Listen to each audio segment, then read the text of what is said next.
there was a bit of a scuffle in the House of Commons yesterday, and the Scottish National Party, they ain't happy. The people they represent are not happy. In fact, this situation just strengthens the cause for independence, you see. Well, fortunately for Lindsay Hoyle, I think that maybe he's been unfairly treated. Bear with me. I know supporters of the SNP are going to give me grief on this one. Well, I just been thinking about it this morning. It just seems a bit of a blame game going on here, and I don't think necessarily we're pointing the finger at the right people. Now, there were 3 motions that were supposed to be heard, and only 2 of them were due to be heard. Unfortunately, the SNP motion was not heard. In fact, it was pretty much just swept to one side, and so was Stephen Flynn, SNP MP.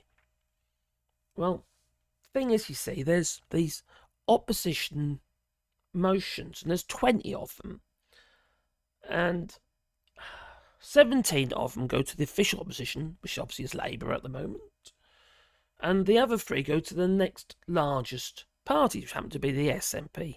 And now they feel that their motion was wasted. It was not heard.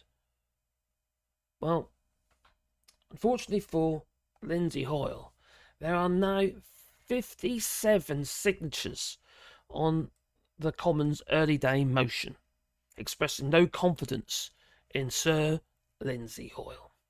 Now that suggests that it won't be long before the tally reaches 65, which then there'll be a tally, there'll be a vote, which would represent 10% of the House.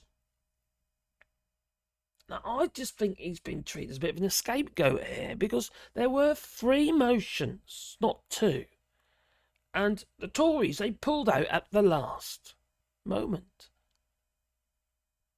Now, I ask you, because I'm a little bit confused on this, I have a bit of a kerfuffle.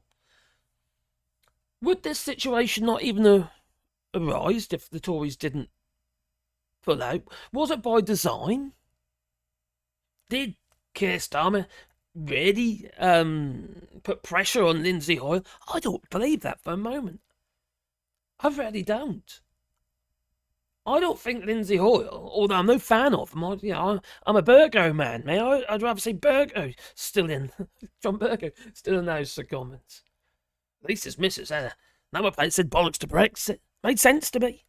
Well, you see, I just think he's being treated unfairly in this situation, and no one seems to be bringing up the fact that the Tories pulled out at the last moment. I might have this wrong. I might be way off kilter, but kilter, excuse the pun. Way off. That wasn't deliberate. Way off kilter. But it's just how I'm seeing it now.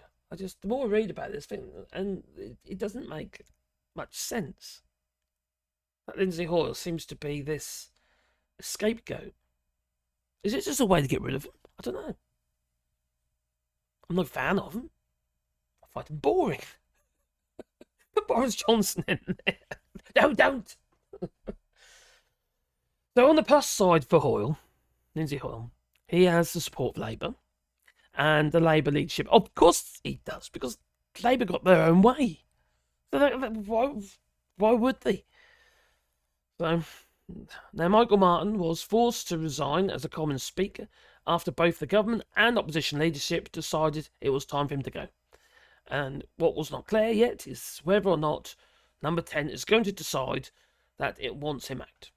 Now, it has not indicated that so far, but if there's enough Tory MPs to declare that they had lost confidence in Lindsay Hoyle, Rishi Sunak would be persuaded to allow the Commons to put this matter to a vote. And it must be a relief for Sunak to have the Conservative MPs for once gunning for someone else, not him. Okay. Oh, crikey, that's very convenient. Now, if the number of signatures on the EDM were to reach 100, a formal confidence vote would become much more likely. And Nicholas Watt from the Newsnight says that there are some Conservatives who have not signed it yet, who will if Hoyle does not indicate that he is going. This is one incident. He hasn't been in there 5 minutes, really. You know, he's put in there because of Brexit, basically, wasn't he? I just think this is a bit of a witch hunt, though. It's just like how Nicola Sturgeon was treated. It's a witch hunt. I think it is. You tell me. Please leave in the comments down below. I've probably rolled up some Scots now, haven't I? Don't unsubscribe. Don't hate me. Educate me. I want to understand because I'm a bit confused about it all. I really am. So there you go. You tell me. Please leave it in the comments down below. Please beat the old like button because it helps the channel, you know. And we need all the help we can get. We really do. So, blimey. Anyway, we're live every Sunday at 8:30 p.m. UK time. If you want to join us then, talk about whatever's going on. Plus, I do through random streams during the week as well. Blimey, what a flip of mess, wouldn't you say? Toodaloo.